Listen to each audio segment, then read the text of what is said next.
আসসালামু আলাইকুম। আমি এখন আছি আন্তর্জাতিক ভুট্টা ও গম উন্নয়ন কেন্দ্র সিমিট যশোরের আঞ্চলিক অফিসে। এখানে আমি কথা বলবো আঞ্চলিক সমন্বয়ক মোহাম্মদ জাকারিয়া হাসান ওনার সাথে। ওনারা ইতিমধ্যে একটি বিপ্লব ঘটাই দিয়েছেন। বৈপ্লবিক একটা মেশিন বাংলাদেশের জন্য আসলে খুবই সময় উপযোগী ছিল। সেটা হলো পেঁয়াজ সংরক্ষণ যন্ত্র নাম দিয়েছেন। আর এটা air blowing air flow machine নামে পরিচিতি লাভ করছে। তো এই মেশিন কিভাবে কাজ করে, ওনারা কোন টেকনোলজি ব্যবহার করলেন, এ সম্পর্কে কিছু কথা আমরা আবিষ্কারকের কাছ থেকেই শুনবো। জি, আসসালামু আলাইকুম। জি, আসলে এই প্রযুক্তি বাংলাদেশে আবিষ্কার করা যাবে না, এটা মূলত বাংলাদেশ ইন্ট্রোডাকশন। ইন্ডিয়াতে মূলত এই প্রযুক্তি প্রথম ব্যবহার এয়ার ফ্লো প্রযুক্তির মাধ্যমে পেঁয়াজ সংরক্ষণ। যেহেতু পেঁয়াজ সংরক্ষণ করতে গেলে আমাদের বাংলাদেশে যেটা স্তূপ আকারে পেঁয়াজ সংরক্ষণ করা এটা কষ্টসাধ্য ছিল। এই এয়ার ফ্লো প্রযুক্তির মাধ্যমে সহজেই স্তূপ আকৃতিতে 250 থেকে 300 মন পেঁয়াজ এক ঘরের মধ্যে 10 বাই 10 স্কোয়ার ফিট, এবং এটা হাইট হবে 7 ফিট। 7 ফিটের মধ্যে নিচে 10 ইঞ্চি থাকবে ফাঁকা জায়গা, 10 ইঞ্চি উপরে একটি মাচা স্থাপন করতে হবে। এই মাচার মাঝখানে আমাদের এয়ার ফ্লো মেশিনটা এখানে স্থাপন করব। এখন আমরা এর উপরে 6 ফিট উঁচু করে পেঁয়াজ রাখতে পারবো, এবং এই পেঁয়াজ যদি একবার আমরা রাখি, এবং এই এয়ার ফ্লো মেশিন 2 ঘন্টা পর 1 ঘন্টা চলবে, এবং এয়ার ফ্লোয়িংয়ের মাধ্যমে পেঁয়াজের ভিতরে যে আর্দ্রতা সেটা নিয়ন্ত্রণ হয়, যার কারণে অত্যাধিক তাপমাত্রা এবং অত্যাধিক আর্দ্রতা থেকে পেঁয়াজ রক্ষা পায়। এই কারণেই পেঁয়াজের ছত্রাকজনিত এবং ব্যাকটেরিয়া জনিত যে সমস্ত পচন হয়ে থাকতো সেটা কমে আসবে। এবং আমাদের বাংলাদেশে আমরা জানি প্রায় 25 থেকে 30 ভাগ পরিমাণ পেঁয়াজ এটা পচনজনিত ক্ষতি হয়। এই প্রযুক্তি ব্যবহারের মাধ্যমে এই পচনজনিত ক্ষতি 5%-এর নিচে নামিয়ে আনা সম্ভব। ধন্যবাদ। আলহামদুলিল্লাহ। তাহলে এভাবে কিভাবে মেশিনটা কাজ করে? জাস্ট একটা এক্সজস্ট ফ্যান, এটাকে উল্টা দিক দিয়ে এখানে এই চুঙ্গাকৃতির মধ্যে সিলিন্ডারের মধ্যে রেখে দেওয়া হয়েছে। এটা কার্যকারিতা হলো যে সাধারণত এক্সজস্ট ফ্যান ভিতরে গরম বাতাসকে বাইরে বের করে দেয়। যেহেতু এটা উল্টিয়ে দেওয়া হয়েছে, বাইরের বাতাসকে টেনে ভিতরে নিয়ে যাচ্ছে। ভিতরে একটি মাচা স্থাপন করা হয়, মাচার নিচে বাতাসটাকে নামিয়ে দিচ্ছে। পাশে যেহেতু আটকানো থাকে, এটা পাকা ঘর হতে পারে, কাঁচা ঘর হতো। যদি পাকা ঘর হয় তো সেক্ষেত্রে দেয়াল, যদি কাঁচা ঘর হয়ে থাকে তো সেক্ষেত্রে আমরা পাশে ককশিট ব্যবহারের পরামর্শ দিয়ে থাকি। এখন ওই বাতাসটা পেঁয়াজের ভিতর দিয়ে উপর দিয়ে বের হয়, ফ্লো হয়।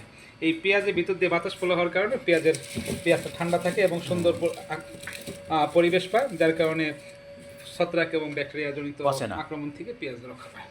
আচ্ছা, তো মাসে যদি আচ্ছা 10 ফিট বাই 10 ফিটের মধ্যে আমরা কতটুকু পেঁয়াজ সংরক্ষণ করতে পারি? 10 ফিটের মধ্যে আমরা 250 মন 250 মন পেঁয়াজ আমরা রাখতে পারি। আচ্ছা, একটা রুমের মধ্যে 10 ফিট বাই 10 ফিট রুমের মধ্যে একটা মেশিনের মাধ্যমে 250 মন পেঁয়াজ 250 মন। আচ্ছা, মেশিনের ডায়া আছে বলে? মেশিনের 14 ইঞ্চি ডায়া মেশিন, যেটা 10 বাই 10 ফিট রুমের জন্য, এবং সেটা 0.5 horse power 0.5 horse power, that mean হলো হাফ ঘোড়া মোটরের সাহায্যে এই ফ্যানটা চলে থাকে। যদি এটা আমরা ডায়া বাড়িয়ে দিই তখন সেক্ষেত্রে স্টোরেজ ক্যাপাসিটিও বাড়বে। 250 মনের জায়গা 250 মন মানে আমরা চিন্তা করছি এখানে 10 টন, তখন এর ক্যাপাসিটি 2 টন বেড়ে যাবে। যখন আমরা এই ইঞ্চিটা আমরা 2 ইঞ্চি বাড়াই দিব ডায়া, সেক্ষেত্রে 2 টন পরিমাণ ক্যাপাসিটি বেড়ে যাবে, এবং মোটরের ক্যাপাসিটি তখন বাড়াইতে হবে, সেক্ষেত্রে 0.75 এইচপি।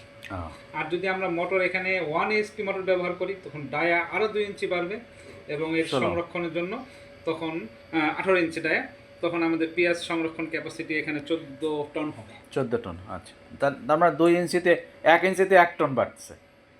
আচ্ছা, দারুণ ব্যাপার। আর এটা যদি 2 ঘন্টা পর পর 1 ঘন্টা মেশিন চলবে, তো বিদ্যুৎ বিল কেমন আসবে? বিদ্যুৎ বিল 600 থেকে 700 টাকা, এটা নির্ভর করবে ইউনিটের উপরে, ইউনিটের স্ল্যাবের উপরে। স্বাভাবিকভাবে আমাদের 600 থেকে 700 টাকা বিদ্যুৎ বিল পার মাসে আসছে। 700 টাকা যদি আমরা এটা আচ্ছা, তাহলে বাংলা এইচপি ব্যবহার করি। বাংলাদেশে পেঁয়াজ এটা তো একেবারে কৃষক পর্যায়ে রাখা যাবে। কৃষক পর্যায়ে রাখার জন্য এটা একটা ডেমো করা হয়েছে যে এসএস পাইপ এবং গ্লাস দিয়ে দেখানোর জন্য।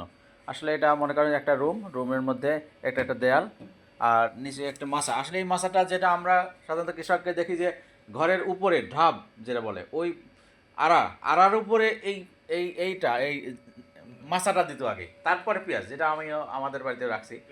তো ট্রেডিশন যেটা উপরে, আর ওইটাকে নিচে নিয়ে আনা হয়েছে আর কি।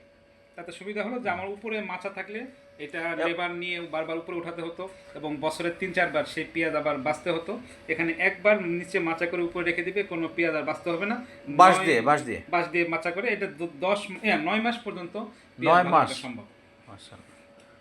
আচ্ছা, তাহলে কৃষকের জন্য খুবই একটা সময় উপযোগী এবং লাক্সই লাক্সই প্রযুক্তি। ইনশাল্লাহ এটা অলরেডি মার্কেটে চলে গেছে, মানে কৃষকের পর্যন্ত। আচ্ছা, দামটা একটু দাম যেটা আমরা 0.5 0.5 মেশিন HP এবং 14 ইঞ্চি ডায়া, সেটার দাম পড়বে বাজারে 16,000 থেকে 18,000 টাকা।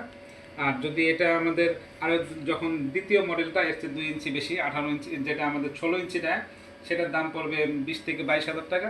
আর যেটা আরেকটা বড় সাইজ, দ্যাট মিন 18 ইঞ্চি ডায়া, সেটা পড়বে হলো 22 থেকে 25,000 টাকার মতো। আচ্ছা, এর সাথে যেহেতু এটা 2 ঘন্টা পর 1 ঘন্টা চালানো, এটা একটু অনেকের জন্য কষ্টসাধ্য হয়ে যায়।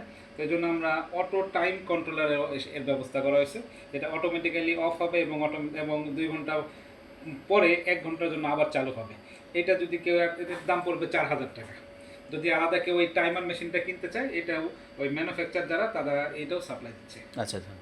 এছাড়াও আমরা আরেকটা প্রযুক্তি নিয়ে কাজ করছি এখন, যেটা হলো thermocouple base system. That mean ভিতরে যখন আপেক্ষিক আর্দ্রতা বেড়ে যাবে তখন এটা চালু হবে, যখন আর্দ্রতা কমে যাবে তখন এটা বন্ধ হয়ে যাবে।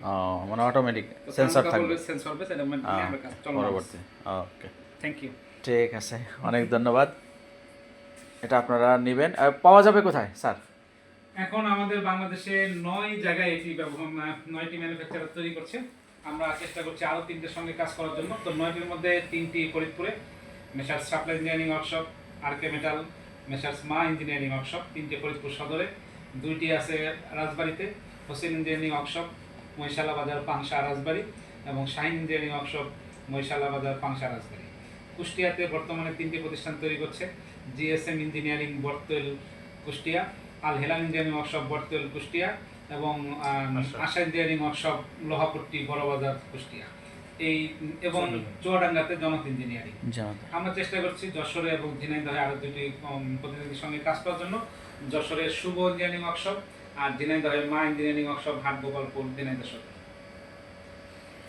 ঠিক আছে, তো আপনাকে অনেক ধন্যবাদ।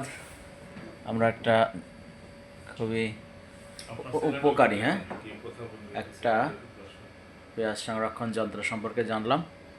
আশা করি কৃষকের অনেক লাভ হবে, এবং শুধু কৃষক লাভবান হবে না, লাভবান হবে বাংলাদেশের সব মানুষ। কারণ পেঁয়াজ যে পরিমাণ পচত, তো সেই পচার হাত থেকে যদি আমরা বাঁচাইতে পারি, তাহলে আমাদের নিজের যে প্রোডাকশন হয় দেশে, সেটা দিয়েই আমাদের অন্য দেশের উপরে ডিপেন্ডেন্ট হইতে হবে না, অন্য দেশের আমাদের উপরে মাতবাড়ি করতে পারবে না। এই পেঁয়াজ নিয়ে অনেক খেলা হয় আমরা জানি, তো সব খেলা ইনশাল্লাহ বন্ধ হবে যদি কৃষক পর্যায়ে আমরা এই যন্ত্রটা আমরা কৃষকের ঘরে ঘরে পৌঁছায় দিতে পারি। পিনাকি ভট্টাচার্য নাম তো শুনছেন, পিনাকি মন্তব্য শুনছেন নাকি মেশিনে? মেশিন না। হ্যাঁ, আচ্ছা, ঠিক আছে, তাহলে স্যার শেষ করি। হ্যাঁ, জি, থ্যাংক ইউ। জি, আসসালামু আলাইকুম।